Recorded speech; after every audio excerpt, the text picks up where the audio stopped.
Yes, boys, we're back with the videos, we're back on the presentations, and today we're coming with a banger.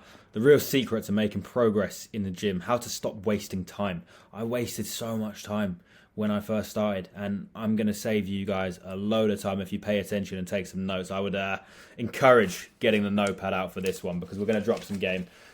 I've experienced a lot of different ways how you can just do things slowly and just mess yourself up. So I'm just going to give you a kind of no bullshit guide on the things that are going to delay you, the things that are just going to hinder your progress, and how to actually do everything the right way so you can eventually just get to that shredded aesthetic physique, which I'm pretty sure everyone wants. Everyone wants to have abs and look massive whilst doing so. So I'm going to walk you through the exact process and how to fast track that and get there quickly. So first off, we have to look at the reasons why you will waste time with physique development and how to actually get there properly. So first off, biggest mistake is starting a gaining phase fat.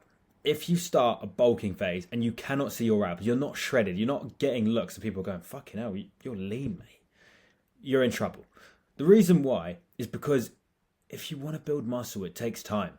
It takes at least 6 months to a year of hard gaining, and you got to understand there are going to be plateaus during that process in which calories need to increase, and as a result it is very fair and it's reasonable to assume we're going to gain some fat. It's completely normal. But if you start the process not lean enough, you're shooting yourself in the foot, because that 6 month to 1 year runway we originally had, provided we were lean enough, is now shortened massively, because you're going to get to around the 8th month mark, maybe the 6th month mark, and not be happy with your physique. You're going to have too much body fat, and you're not going to act strategically. You're going to act out of emotion and say, oh, well, you know what? I need to do a cut. And then the plan goes out the window, and you don't spend the time in the gaining phase, which is where the real muscle is built. That's where the hard work is done. So you have to prepare. You have to do a body recomp to get yourself ready for a gaining phase. 9 out of 10 times that is what I would do with a client who comes in. If I don't see crazy condition or they're lean enough, we're getting them in a position where they can understand the fundamentals of training, they can diet down, get pretty shredded, and then we can scale them back up and start to actually gain some muscle. Most of the time when you're new, you can actually gain quite a lot of muscle whilst cutting as well. It's a very rare circumstance. So most of the time, if you're just starting out and you don't have those visible abs and you don't have that vascularity, it's probably in your interest to do that cut. If you don't start lean enough, you're in trouble. Now, let's talk about the reverse effect. When people then go from a gaining phase into a cut, they most time act out of emotion because no one really has a strategy or plan. They just do things based on how they look with no actual kind of understanding of what they're trying to do. So what happens is we try and lose as much fat as quick as possible. Problem with that is you're going to lose muscle as a result. So you have to be strategical. What I did in the past and what a lot of people do is they just drop their calories way too aggressively. They go to 2,000 calories instantly. But you have to understand one thing. Your body adapts. Your body will eventually realize, okay, well, we're getting 2,000 calories now every single day for a few weeks. Do you think that's just going to, keep losing you fat for a while? No, eventually your body's going to adapt and just understand that, okay, well, we're getting this amount of calories. We need to conserve energy now. And as a result, you don't lose weight. So what you're trying to do is you're trying to lose weight and use your scale as your kind of North Star, as your indicator, with as much calories as possible. If you are finding that your maintenance calories are 2.8, start on 2.6 and assess the scale. If you're losing weight, don't change anything. You're losing weight, man. But then if for whatever reason it stops, okay, we'll drop to 2.5. Now you've got room to go and you can break plateaus. The reason people plateau is because they start too low. Where do you go from 2,000? 1,800, okay. 1,800 manageable. 1,600? Now muscle growth is going to be, out the question. We're not going to be holding on to muscle because we're not having enough calories. You're not going to feel good and you're going to act out of emotion again because you're now not feeling good. And it's a case of never dropping your calories way too aggressively. Have a structured plan and be patient.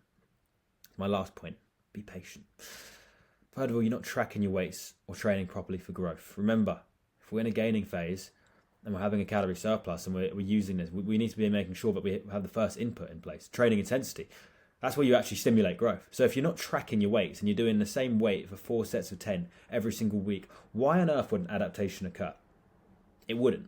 It simply wouldn't. So if you're not tracking your weights and you don't know what you lifted, like the back of your hand last week, then you're going to be in trouble. And if you're not training properly for growth and you're just moving the weight because you just want to lift heavy weight, you're not actually understanding the principles of hypertrophy. If you're wanting to gain muscle, right? Yeah, weight plays a big role, but it's how you move the weight, right? If you want to just gain a load of strength and get strong, then you're just going to be a power lifter. And some of the power lifters compared to bodybuilders, the physiques are different, So if you're wanting physique development, you need to train like a bodybuilder. You need to focus on hypertrophy, time under tension, understanding tempo. It's really, really important to do that as well. Next, you need to make sure that you've got recovery in place. If you're sleeping 4 to 5 hours per day, that's your growing period. You're not going to grow muscle. And if you're training 6 days per week and you're training flat out and you're training with the required intensity, you're not going to have any time to grow as well. So not resting and doing too much and, running yourself in is also another reason why you're going to waste time, because you're going to burn your candle at both ends. You're just going to keep doing things. You're not going to see progress. And the reason why is because you're shooting yourself in the foot. Next, you don't diet according to your scale weight. You pack on too much fat. And this results in you cutting too quickly.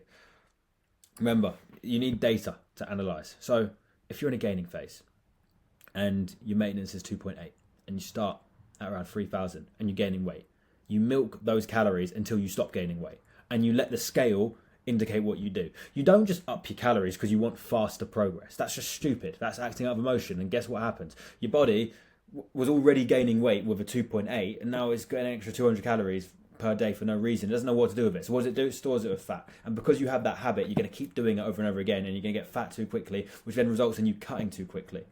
And then you're going to have that same habit where you don't listen to your scale weight and then you cut because you want to drop the calories. So then all of this muscle you should have been building, you then lose and you go onto the hamster wheel, which is bollocks. So don't do that. And it all comes down to the last thing, you're not patient enough. So be patient and understand. Now, those are the reasons. I'm going to explain the strategies on how to get around them. And I'll break it down into the 3 core tenets of muscle growth. So I'll move my head out the way. Number 1, we need to think about physique development and planning ahead. So understand exactly what you want before you even start and plan in advance of this. Most people, 9 out of 10 people, want a shredded aesthetic physique. They want as much muscle as possible. They want a big chest, big legs, big back, big arms, but they want abs. And they want that vascularity, right? So we need to think, how are we going to get there? So like I said, 9 out of 10 times you will need to do a recomp and go into a deficit. You need to be 10% or less. You need to be around this period here. Maybe, I'm probably not even lean enough. I need to get a little bit leaner. Then when you're at that point, we can hold that condition for quite a while without gaining too much fat. The fat will come at the tail end of the bulk, which means we will look good year round. We won't have to do this stupidly big cut, and you get to your goal quicker than ever expected. I did this at the start. I just started whilst I wasn't lean, and then I had to wait like a year or a year and a half before I ever saw my abs again. And I was like, why the fuck did I do that? I wanted the shredded aesthetic physique. I could have had it from the start had I just did things in reverse. So I would always recommend get the condition first, get to where you want to be, and then start adding size to that. Enter a gaining phase. And if you enter that gaining phase above 10%, you will go on the hamster wheel, which is, what I call it. And the reason why is because when you get to around 15%, it will be very early into your gaining phase. It will be 4 to 6 months in, and you wouldn't have had the time to gain muscle. So then now the abs are out of the picture. You're not happy with how you look, and eventually you're gonna look yourself in the mirror, be training all this, training so hard, eating all this food, and you're just like, why the fuck am I doing this? I don't even like the way I look. And then what do? You act out of emotion and then go into a cut when you shouldn't have been cutting at that period. What you should have been doing is making sure you were lean enough so you have a bigger runway to bulk. And that's a very key habit to have. And that makes sure you don't enter the hamster wheel where you just yo-yo, where you just basically go, okay, well, I'm going to start gaining, then I'm going to start doing a cut. Okay, now I want to cut quickly because I want to get rid of this fat. So I'm going to go back to this and I'm going to drop all my calories really aggressively. Now I'm going to lose a lot of muscle. Then I'm going to start again. And it's like, no. Long gaining phase, quick cut, rinse and repeat. It's how the bodybuilders do it. It's how things work. You should be reaching 15% or so body fat, fucking 8 months, 12 months into the bulk, not almost instantly. So solution, plan ahead. And my best advice, get a coach. Second pair of eyes always does the trick and just tells you what you're doing. When someone's reviewing your progress and say, right, you're doing things a bit too quickly and you've got that accountability, changes the game. So that's number 1, physique development, okay? Next, training effectively. Without systems, truthfully, you are fucked. I do not believe in notes. I just don't think notes are good enough. And I don't think you can remember every single set and rep in your head. And the chances are you're going to forget. So just do yourself a favour and leverage technology. Like back in the day, the bodybuilders didn't have this. They had logbooks. Logbooks are great. But just use an app. They're all free in the App Store. Strong Plus, an app I used for years. One of the best things.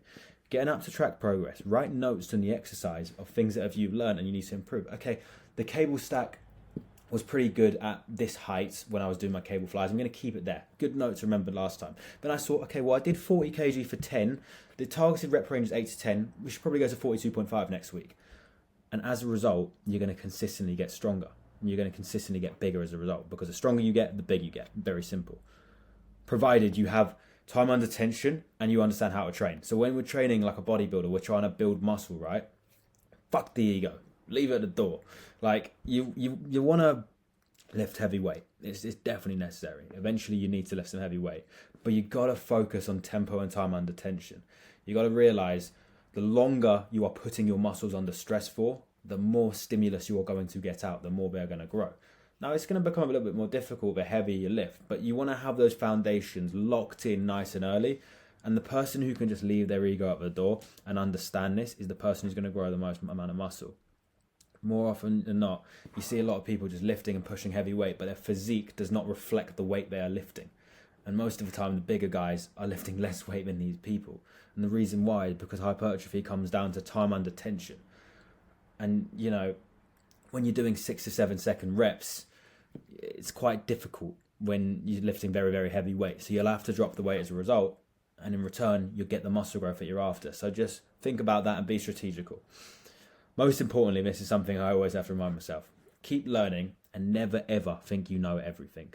Success leaves clues. If someone is where you want to be, if someone is bigger than you, if someone is in great shape, then the chances are they probably know things that you don't know. So always have an open mind. Watch a load of videos, listen to what people say, and use that information to kind of formulate your own training. It's a very valuable lesson. Never think you know everything when it comes to training. When I got my coach, I realized, fucking hell, there's so much more to this than I ever thought. And I thought I knew everything. And I realized that's the wrong mindset. So don't do that. Finally, train to failure.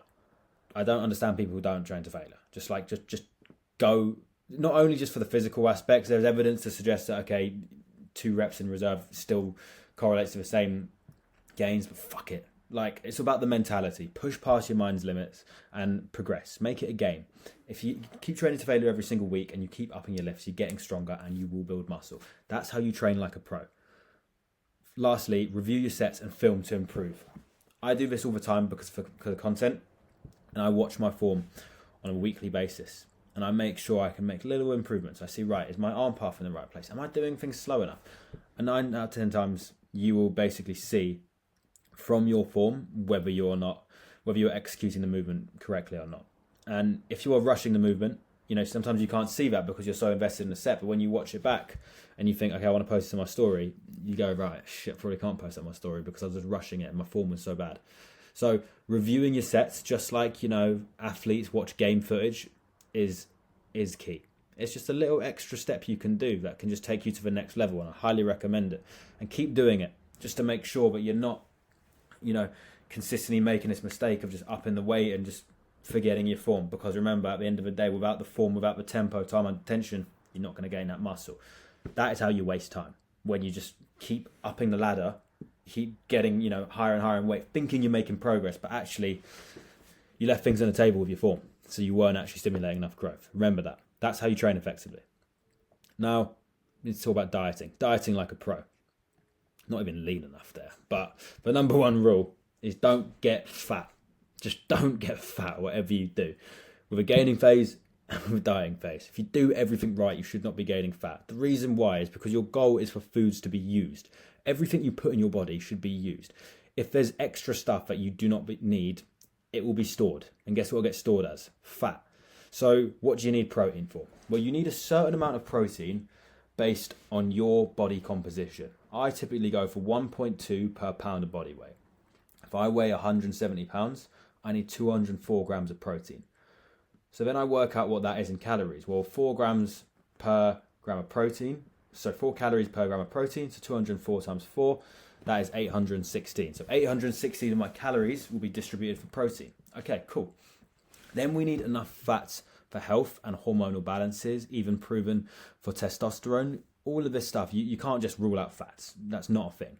So really you want to be aiming for around 20 to 30%, give or take. You can look it up to double check, but that's what you want to be doing. So you then organize your protein and your fats, and then the rest is carbohydrates. And you choose your calories based on your maintenance level and testing the scale. If you weight, for example, we're talking a gaining phase here. If you sit at maintenance and you're gaining weight, happy days, you keep it there. Your protein and fat stay the same. If for whatever reason you're not gaining weight, you increase the calories by 100 or so and you increase the carbohydrate. Your performance will go up and those carbohydrates will be used because they will be used as glycogen to fuel your performance. So make sure that you're doing that when it comes to your calories and you're doing that with your diet. If you just increase the calories too rapidly and then just throw on, a load of excess protein that's not being used or an excess carb that's not being used, it gets stored as fat. You need to be doing things in accordance to the actual scale. Again, don't go to extremities as well. Don't just load up the calories because you want to gain quicker. You're just going to gain fat. And don't just drop your calories too quickly because you want to lose more fat. That's just silly. If you want to enter a deficit quicker, do more cardio. So what I would like to do, if you're someone like me, I'm 5'8" and around 70, I was 73 kilo when I started. I started on 2.6k calories. I then just milked that until I started to see my weight slow down. I lost, a kilo or two, and then things started to slow down. So I upped cardio. When I started losing more weight, cool. Now I've upped cardio a little bit. Let's decrease food. Okay, now I'm losing more weight. Then I up cardio again. And then you want to be using cardio as a tool to push you into a further deficit. Because if you keep dropping calories and you go to extreme, you're not going to have enough energy. You're not going to have enough carbohydrate for actual muscle, muscle growth or performance. And also you're going to lose the will to live. So it's not ideal.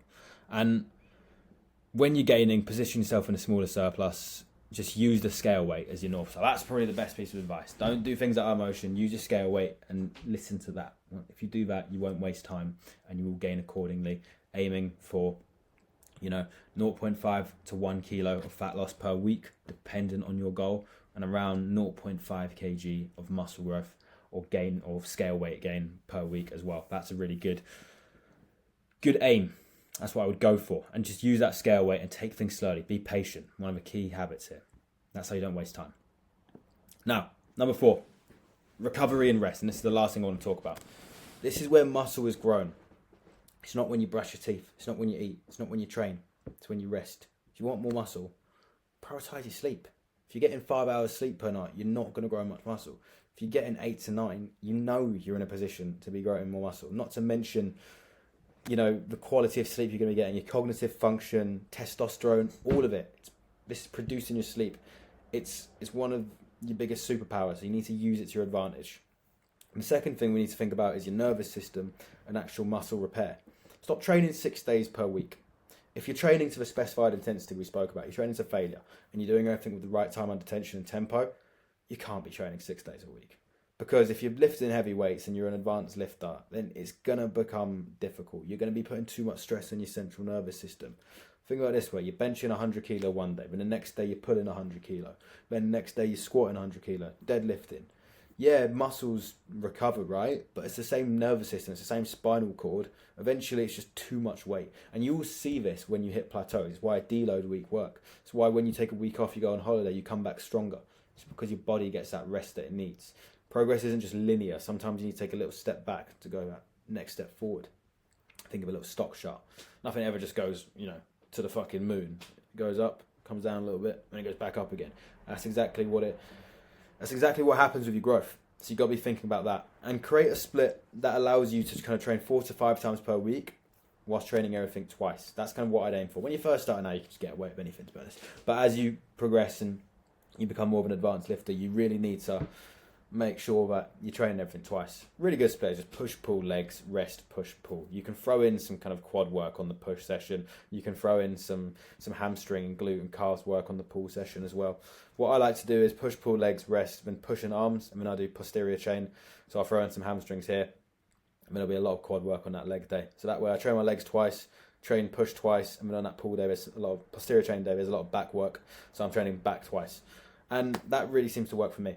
And finally, just tracking and improving sleep. Like, if you're really, really serious about your health and you're really serious about muscle growth, this little Whoop device or your Apple Watch is just so useful. Just seeing how much deep sleep you get, seeing your HRV, seeing the quality of your sleep, if there's any things you can improve. If you get this right, you're going to have rest and recovery down to the letter. And as a result, you will have all of the key ingredients to growing muscle. Because remember, you just need, one, training intensity to stimulate enough growth. Then you need nutrition in place so you have enough fuel for growth. And then you need rest and recovery to actually allow for the growth to happen. If one is missing, then it becomes difficult. Progress is slow, and you're going to be shooting yourself in the foot, and you're going to not understand where you're going wrong. And as a result, you're going to act out of emotion. So if you get all of these things right, and you implement some of the things we spoke about in this video, it will help you. And you can take all these pieces of information with a little pinch of salt to use. I feel like this is kind of a good guide I wish I had when I was younger. So please do take some notes and use this to your advantage. I hope that was useful. I've had a lot of clients who have come to me and they've burnt out when they've just come into the gym because they've tried everything, and the truth is they just were doing things the wrong way. So take it from me, I've done things the wrong way. I know how to do things better now, and this is kind of what I would tell myself when I was younger. So if you did find that useful, please do drop a like, comment and subscribe. Let me know if there's any questions you do have. I'm more than happy to answer them in the comments. I'm by no means an expert. I just, like I say all the time, I just fuck around and find out. And these are some things I fucked around with and found out and have allowed me to progress my physique. So I hope that was useful. We'll be back again tomorrow. Any questions, you know where to find me. And if you want a little bit of help with your physique or planning 2025 in terms of your growth, please do let me know, or drop your name and some details in a type form below, and I will be in touch and set up a call with us. Other than that, boys, I'll leave you to it. All the best. Catch you next time.